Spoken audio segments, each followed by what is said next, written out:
आज आपण या ठिकाणी खेडच्या सरपंच अपात्रतेच्या बाबतीत जो निकाल विभागीय आयुक्त पुणे यांनी दिला, या संदर्भात आज आमची भूमिका मांडण्यासाठी आज या ठिकाणी मी पत्रकार परिषद घेतलेली आहे.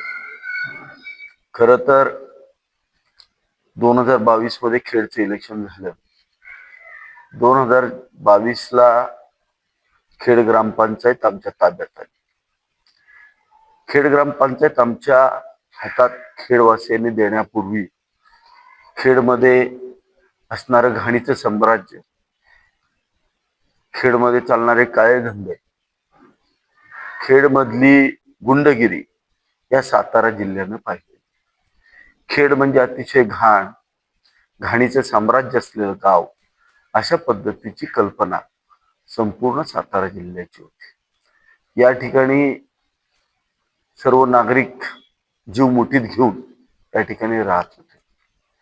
ज्यावेळेला मी आमदार झालो, खेडची निवडणूक लढलो, काही लोकांच्या जिवारी खेडचा एकतर्फी झालेला विजय हा नेत्यांच्या जिव्हारी लागला. सगळे एकत्र येऊन सुद्धा आज महेश शिंदेंवर एवढं मोठं विश्वास खेडच्या जनतेने दाखवला, हे सगळ्यांना वाईट वाटलं. आणि त्या दिवसापासूनच आम्हाला खेडमध्ये काम करताना त्रास चालू झाला. आपल्या सगळ्यांना माहिती आहे, आज खेडमध्ये तुम्ही जाता त्यावेळेला महाराष्ट्रातलं सगळ्यात सुंदर गाव खेड म्हणून या ठिकाणी पुढे येताना आपण पाहतो. खेडच्या प्रमुख रस्त्याने जाताना असणारी दुर्गंधी, चिखलाचं साम्राज्य सगळं गेलेलं आहे. आज अंडरग्राऊंड गटर्स आणि सुंदर कॉन्क्रीटच्या रस्त्यांनी खेड आज आपण सजवतो. मी आणि माझ्या सर्व सहकार्यांनी, सरपंच, उपसरपंच आणि त्यांच्या सर्व सहकार्यांनी चांगलं काम केलं. आता परवा दिवशी जो निकाल लागला, कसा दिला, का दिला, महेश शिंदे सुद्धा राजकारणात आहे.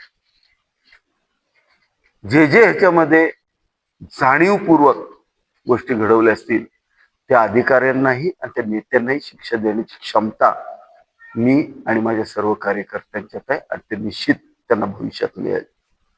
परंतु याच प्रकरणामध्ये परवा काही आमचे विरोधक बोलले की भ्रष्टाचार झाला, भ्रष्टाचार झाला, भ्रष्टाचार झाला. जो 16 लाख रुपयाचा भ्रष्टाचार झाला सांगतायत, त्याचा अहवाल या ठिकाणी स्वतः जो बीडीओनी किंवा जिल्हा परिषदेच्या सीओच्या आदेशाने अधिकाऱ्यांनी जो अहवाल दिलाय, त्याची प्रत मी या ठिकाणी सगळ्या मीडियाला देतोय आणि ती आपण सगळ्यांनी वाचावी. आज जे 16 लाख रुपयाची कामं झालेली आहेत, ती एकूण कामांची संख्या या ठिकाणी आहे. एकूण कामे 12 आहेत.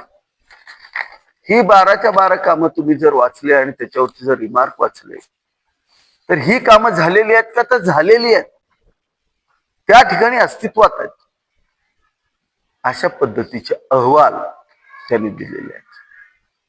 2 कामांच्या बाबतीत कागदपत्र उपलब्ध झालेली नाहीत म्हणून तहपाणी केलेली नाही, अशा पद्धतीचा अहवाल स्वतः इंजिनियरने दिलेला आहे. ही बिलं काढताना सुद्धा अशी बिलं निघत नाहीत. जिल्हा परिषदेचा इंजिनियर कामावरती उभं राहिल्यानंतर, काम पूर्ण झाल्यानंतर त्याचं मोजमाप घेऊन ती बिलं अदा करण्यात आलेली आहेत. बिलं अदा करण्यामध्ये सरपंचाचा काय रोल असतो? जोपर्यंत जिल्हा परिषदेचा इंजिनियर किंवा पीडब्ल्यूडीचा इंजिनियर येऊन त्या ठिकाणी त्याचं एस्टिमेट करत नाही किंवा त्याचं काम चालू होत नाही, तोपर्यंत काम पूर्ण झाल्यानंतर त्याची एमबी उतरून त्याची क्लिअरली बिलं केलेली आहेत आणि ते ऑन पेपर आहे. आता हे काम मंजूर करताना जर त्याच्यामध्ये कागदपत्रांच्या काही त्रुटी असतील, तर ह्या त्रुटीला शासन म्हणजे आमचा सरपंच जबाबदार होऊ शकत नाही. ह्या सगळ्या गोष्टी त्या ग्रामसेवकांनी पाहायच्या असतात. आणि ज्या वेळेला आमच्या लक्षात ह्या गोष्टी आल्या त्याच वेळेला आम्ही स्वतःहून आम्ही आंदोलन केलं सगळ्यांनी, ग्रामसेवक बदला आणि जो आम्हाला त्रास होतोय त्या ठिकाणी त्याबद्दल अख्खी बॉडी जिल्हा परिषदेच्या पुढे माझ्या सहित बसली होती. हे सोयीस्कर आमच्या विरोधात विसरलेले दिसत आहेत.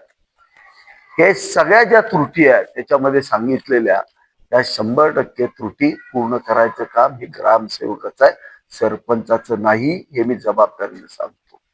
निकाल कसा दिला, कोणाच्या राजकीय दबावाखाली दिला, काय केलं हे मला माहित नाही. निश्चित याची आम्ही मंत्री महोदयांच्याकडे या ठिकाणी दाद मागू आणि आम्हाला त्या ठिकाणी न्याय मिळेल. एक सांगतो फक्त, जो बवाल केलाय 16 लाख रुपये सरपंचांनी खाल्ले, त्या ठिकाणी मी पूर्णपणे ही कामं पत्रकारांना दिलेली आहेत.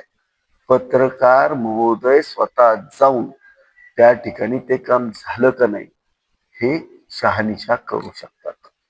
आणि ज्या इंजिनियरनी जाऊन शहानिशा केली बीडीओ बरोबर त्या इंजिनियरचं नाव सुद्धा या ठिकाणी दिलेलं आहे. ही कामं पळून जाणारी कामं नाहीत. नागरिक सुद्धा सांगतील ही कामं झालेली आहेत किंवा नाही झालेली आहेत. कामच झाली नाहीत, बिलं निघाली असती तर त्याला भ्रष्टाचार मानलं असतं. परंतु कामं करून सुद्धा अशा चुकीच्या गोष्टी, चुकीच्या वावड्या या विरोधकांच्याकडून उठवल्या जात आहेत. निश्चित खेडची जनता सुज्ञ आहे. आता 3 कोटीचा निधी वॉर्ड क्रमांक 5 आणि 6च्या मध्ये आपण या ठिकाणी दिलेला आहे. सगळे वॉर्डच्या वॉर्ड कॉन्क्रिटीकरणाकडे चाललेले आहेत. काही लोकांना पोटसूळ उठलाय. आज ह्या आमदारांनी प्रचंड मोठ्या प्रमाणावर निधी दिल्यामुळं आज इतकं सुंदर खेड होतंय. आणि ज्यांना 40 वर्ष या खेडची सत्ता दिली त्यांनी खेडची काय परिस्थिती करून ठेवली होती हेही जनतेला माहिती आहे. जनतेचा आमच्यावरती पूर्ण विश्वास आहे आणि कधीही विरोधकांनी कुठल्याही स्टेजवरती आमच्या यावं त्या ठिकाणी आमची याची तयारी आहे, चर्चा करायची तयारी आहे.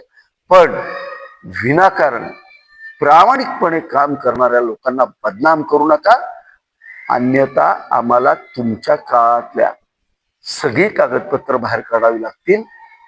कसलंही काम न करता लाखो रुपये तुम्ही त्या खेडमधनं उचलले. आमच्या काळामध्ये असा कुठलंही काम चुकीचं घडलेलं नाही.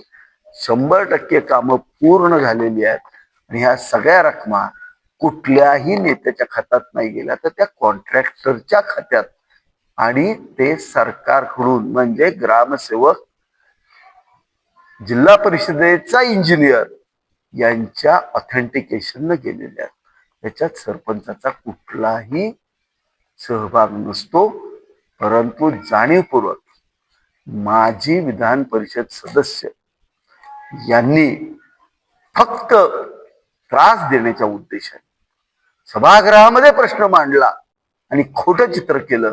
त्या आधारे जर अशा पद्धतीच्या जर कारवाया जर प्रामाणिक लोकांच्यावरती होत असतील तर ह्याला नजीकच्या काळामध्ये 100% आमच्या स्टाईलनं उत्तर देऊ आणि शेवटपर्यंत प्रत्येकाचा पाठपुरावा करू ही मी या ठिकाणी ग्वाही देतो.